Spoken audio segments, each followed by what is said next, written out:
Bringing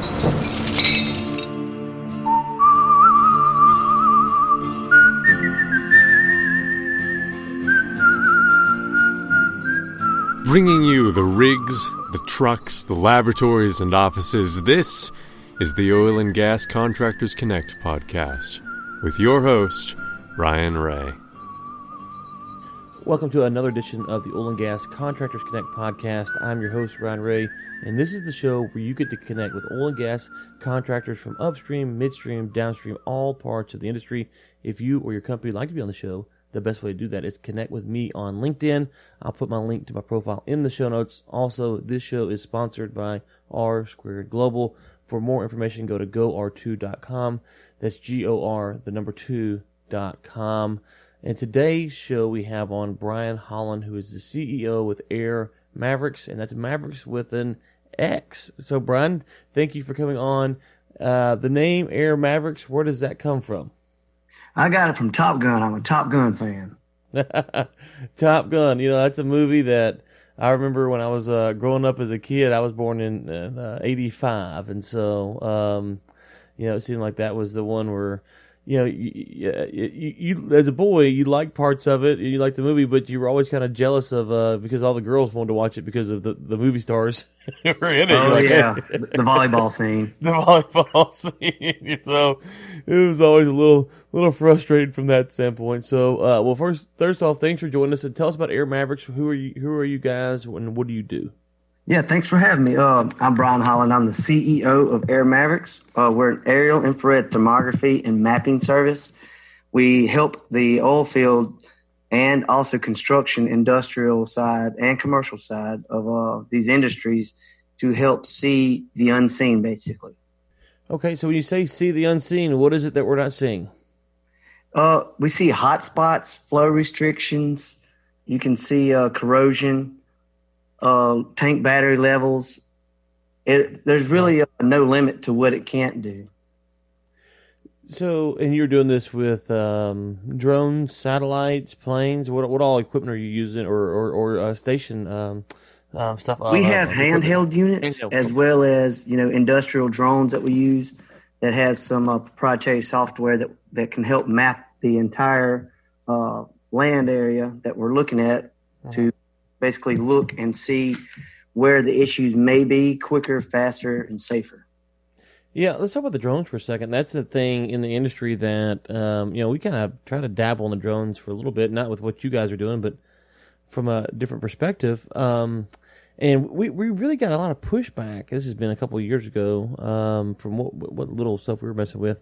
From the industry, there was kind of, everyone thought the drones were cool and sexy and hot, but it seemed like at the time people weren't really able to commit and to kind of go full bore with it.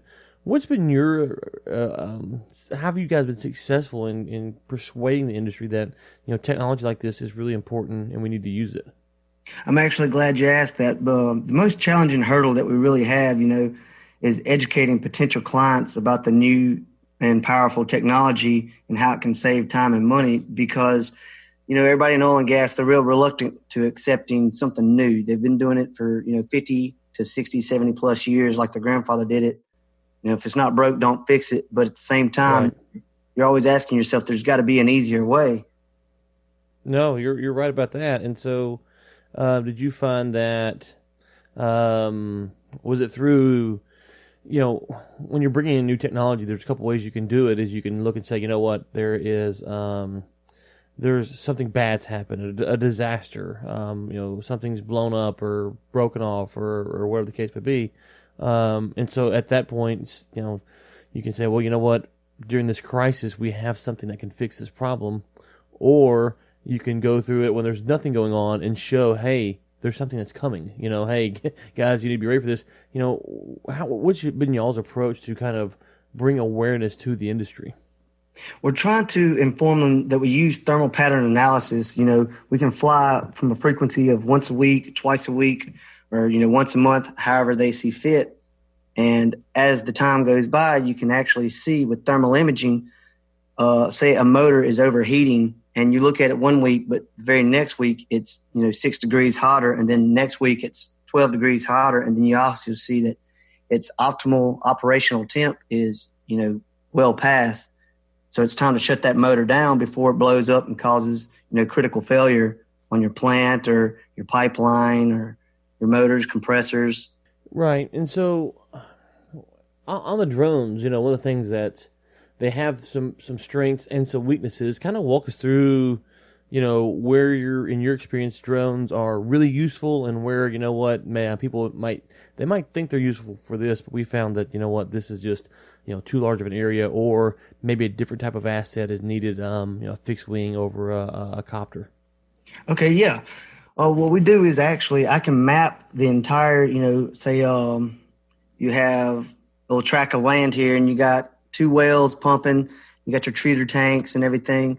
Rather than sending, a pumper out there to go check on everything and he has to manually walk around and look at all of his gauges, we can just fly over and map that entire area in real time and send it, to your engineer or the field project manager, and they can assess, all their assets at one time much quicker, than, you could on foot and driving around to each location. So we can park and actually hit, depending on the density of the area, you can get much, much more done than you could, on foot and driving around. And sometimes people I've seen get stuck, with their vehicles out there trying to get to one of these wells, but not all the time. That's not the case. It's much easier just to fly over it, look at it with a thermal imaging camera, and you can see if you got flow restrictions somewhere. You say, okay, well, we're not getting as much volume. Where's the issue? With thermal imaging camera, you can easily see if it's an above ground pipeline. You can easily see, where your anomaly is. Yeah, and so that kind of leads me to, different problems. You mentioned some of the problems you guys solve. It's common in the tech space to come across, say, we want to solve this problem or that problem, or we want to do this or that. But after we get out there, we realize that maybe the client has other needs and there's other things that we didn't even consider that are an issue. How has that process been, starting with saying, we want to help solve this issue, but then as you get out there, you realize that there's maybe potentially other needs and issues that you're seeing on site that you go, we could actually solve that problem as well. Yeah, that's actually the best part about it, because every time we do fly, we end up finding new ways to implement, the technology that we didn't even know. I was flying a tank farm battery some tank farms, the batteries, they're floating roof tanks, and we were just doing a demo, and I wasn't even for sure, what I was going to be able to see with the thermal imaging sensor. But having that vantage point of the drone and also being able to hover and zoom in and get really good accuracy and detail, you can see in these floating roof tanks, leaks in the seals. You can see rust forming. You can even see sediment in the tank batteries at the bottom, which you normally wouldn't get, from a fluid gauge or anything like that that's reading, digitally. Right. So what's the difference? You've kind of touched on it some about being in the air versus on the ground, but let's talk about equipment types. Is there certain equipment that you guys use for your handheld type equipment that you can't take on the drone, or is it basically all the same? It's just the different vantage points that you're able to collect from? We use the same sensors for a handheld unit as we do on the drone. Shout out to ICI, their Infrared Cameras Inc. in Beaumont. They make some pretty mean machines out there. We use their sensors, and they're so sensitive, you don't even really need a visual image next to it to tell what it is. But to having it on the drone versus on the ground, it just saves a lot of time. And versus on the ground, sometimes you're not able to get in certain areas because it's too dangerous. You don't need to be in there. Either it's too hot or it could blow up or something. But with the drone, you can easily fly around and you have a much better vantage point of looking at the anomalies and discrepancies that you're trying to find. One of the concerns that I've heard people talk about with the drones is they're afraid that they fly the drone out over my facility and the drone crashes. It could kill someone, or it could blow up the tank farm or whatever. Walk us through the reality of what. Obviously, the drone crashes. It could cause damage, but what is the reasonable expectation that now these drones don't fail very often, obviously, but if something were to happen, what is a don't say worst case scenario because you can't envision that, but an expected outcome if the drone were to crash in a flight? If it goes down in a flight, obviously every pilot needs to have his acquisition plan in place and all of his outlets that he needs to take.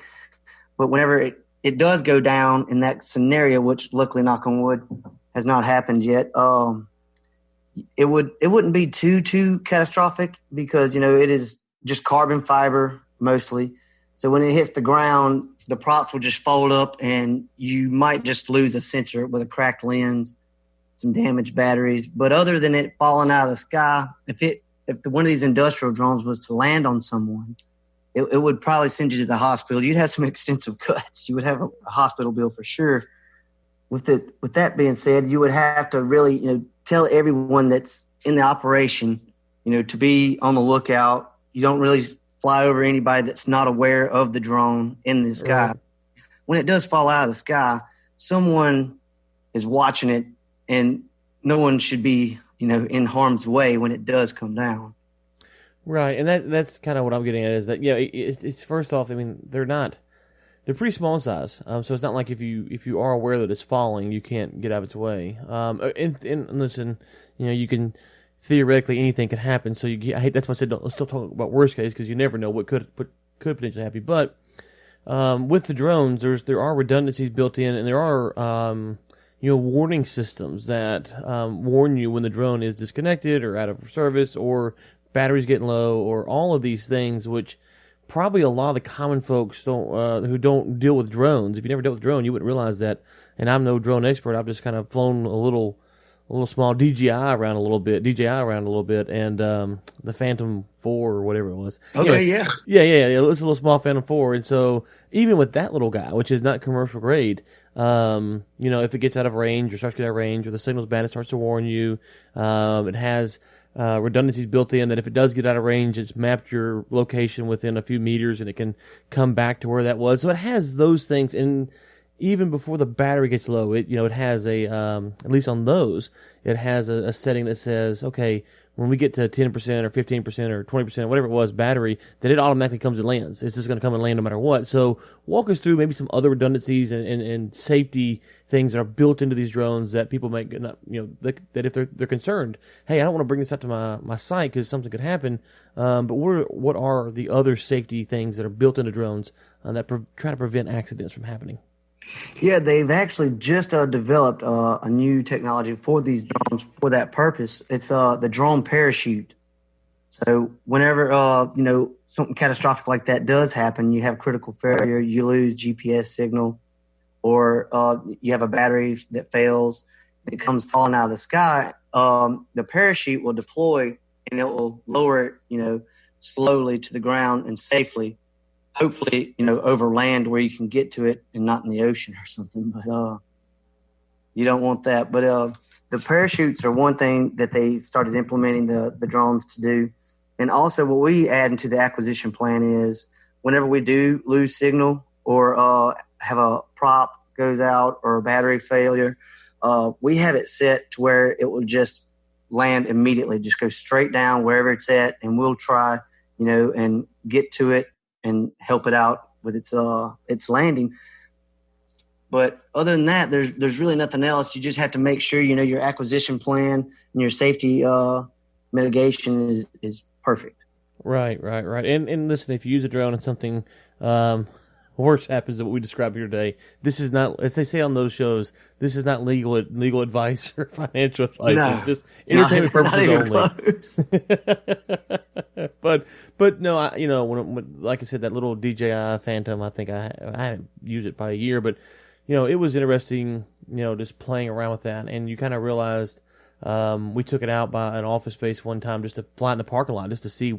We hadn't had it like a day or two, and it started warning us there's an airport nearby. There's all these things that are built in that in the oil and gas industry, safety is a big concern, and I don't think that the drone industry has the safety reputation just quite yet. But it's actually just because there's miscommunication, because there's a lot of safety protocols that are built into these drones from the manufacturer that kind of prevent bad things from hopefully happening and catastrophic things from happening. And so I just wanted to make sure we highlight that today because a lot of people don't realize that, you know what, these things they're not foolproof, but they try to put a lot of safety measures that keep, keep Yeah, and the FAA is, every day they're implementing new regulations and rules and new software to help drone operators, commercial operators, to operate safely, because there's a lot of hobbyists out there that don't really care about the laws and the rules. They'll fly right beside an airport, like that incident that happened over at the airport. What was it in the UK, I think? Mm-hmm. They just kept grounding all the airplanes because some drone pilot, some kid was just flying his drone around. Now they've come out with a system, that can track every drone. You have to have your labels on the outside of your drone that has your FAA number, your registration, your license, everything on the outside of the drone. So when they do capture it or they find it, they have someone, they can actually go after. Because for a while there, a drone, was just anonymous. No one knew who it was unless you followed it, back to the ground station. But the FAA is working real hard to implement these new regulations and rules. And it's actually helping the commercial side out because we pride ourselves on safety. We go through a lot of parameters. I always tell people the flight is the shortest part of the entire operation. It takes right. 30 minutes, maybe 25 minutes to fly. But it depended on the job. It might take me 2 weeks to plan for. Right. No, that's an important thing to distinguish here. So I know safety for some people is kind of a boring topic, but I think with the drone stuff, when you talk about bringing new technology to the oil and gas industry, safety is a big component. So I just wanted to make sure we hit on all of the various safety things that are involved with these drones because, there's good reason that the oil and gas industry is concerned about safety because if things go bad, people can die. And so we want to make sure that the stuff that we're using is safe. And the drone industry, I think, has a pretty impressive start on trying to have safety implementations, protocols into their software and their hardware. So it's been good to see. Okay, so let's start to bring this baby down, to use a flying term here. First off, is there anything that we missed that you wanted to kind of... Oh, I know what it was. Let me ask you this actually first. One of the things I try to ask every guest is, you talk about planning your project and stuff like that. What's the one thing or a couple things maybe that, you try to go ahead and advise clients on from the beginning? Hey, client, we really need to make sure we do this, or if not, it could become a big problem later. Now, in the drone stuff, it might not be a problem as much as if we don't collect this much data or use this type of kind of sensor, maybe something like that, where later on they wish they would have had something. But what's the one or a couple things that you really try to advise clients that could seem insignificant but could be a big issue down the road? We have a list of SOP, it's our standard operating procedures. And it all starts, with the site planning. I like to go out there and tell the client, I need to come out there and see what it looks like, what's around. Do you have any telecom towers, transmission lines, anything that can cause magnetical interference with the drone's operation and the sensors. And I also like to tell them, anybody that's going to be on site, they need to know what we're doing. That way they don't freak out, call the law, or shoot the drone because it's a federal offense, and I really don't want to replace a drone. But the main thing that when we really, really, really tell clients to look out for when we are out there, or when we're getting ready to go out there, is that they don't need to worry us and stand over our shoulders while we're working. Let me, do my thing and pay attention to the drone, unidentified detention, to what's going on, rather than standing over my shoulder and distracting me from, a potential birds of prey. Sometimes is one of the big things. They don't realize that a buzzard. Buzzards. Yeah, I was about to ask you. You said that the few times I flew some back in Louisiana, we were out in the woods, and the buzzards just like out of nowhere, here they come. What's the deal with that? They get very interested in it. They'll come from miles away just to circle it. Well, what actually were they actually? I mean, I haven't watched. I haven't looked up on YouTube, but will they actually attack the drone, or what actually? I haven't had an experience with the buzzard yet, but I have had some red-tailed hawks. Some hawks, they'll dive on it, knock it out of the air. Sometimes you'll have problems with mockingbirds. I don't know why. They get in there and do some damage. But the main mitigation for that is if you do see a bird circling around the drone, to elevate as fast and as aggressive as you can, because the birds will only attack from above. They'll dive on it. Dominant when they're above the drone. So if you elevate quickly, you'll show that, your bird's more dominant than their bird, and they'll back off and they'll go away, hopefully. You got yourself an eagle out there. That's interesting. No, the buzzard thing, when you said that, we had some family land, and we took the drone out there, and we're flying around and up in northeast Louisiana, and, buzzards. Okay, what parts? Huh? What part of North Louisiana? Up in West Monroe area, West Monroe. And, okay, all right. I'm from Central Louisiana originally. Okay, and so we were, a bunch of pine trees and stuff like that, and we have a bunch of family land, and there's always some dead animal out there, something's going on, and we took the sucker up, and next thing you know, here comes a buzzard, and we're like, okay, and then so we didn't know what to do. It kind of circled, and we put it on down, and we thought that was weird. Maybe there was a buzzard just happened to be flying by, and we missed it. And then we took it out like the next day, took it up, and here come the buzzards, and we're like, okay, something's going on here, because there were no buzzards around this time. So yeah, they're very curious. I'm glad it's just not me with the buzzards. Okay, well, tell me this: where can people find out more about Air Mavrix? I have the website right here, which is airmavrix.com. It's Air, but Mavrix is spelled with an X, so that's Mavrix.com, airmavrix.com. We'll link to that in the show notes. Is there events or conferences or social media, LinkedIn, where you might want to push them to? Oh, yes, sir. We're on LinkedIn, we're on Twitter, Facebook, all the main social media accounts. We have an account on all those. We also go to as many oil and gas conferences as we can. We were just recently at the PPIM. Looking forward to going to the OTC, maybe some more of the more digital side of some of this because of the software that we're using. We're trying to show people, our mapping software, which is fully autonomous. So we're trying to get into some of these, technology conferences as well. Okay, good deal. And we will, again, link to airmavrix.com in the show notes. Be sure to check them out. If you're in the business and needing some drone or imaging thermography, I think is how you said it earlier. Aerial infrared thermography. Yeah, I was blessed with the name Ryan Ray. That's about as complex as I can get. So my name's pretty close. I'm Brian. Yeah, so thermography is a big word for a fellow like me. Thank you for your time today, and to the listeners, thank you for tuning in. And until next time, keep climbing.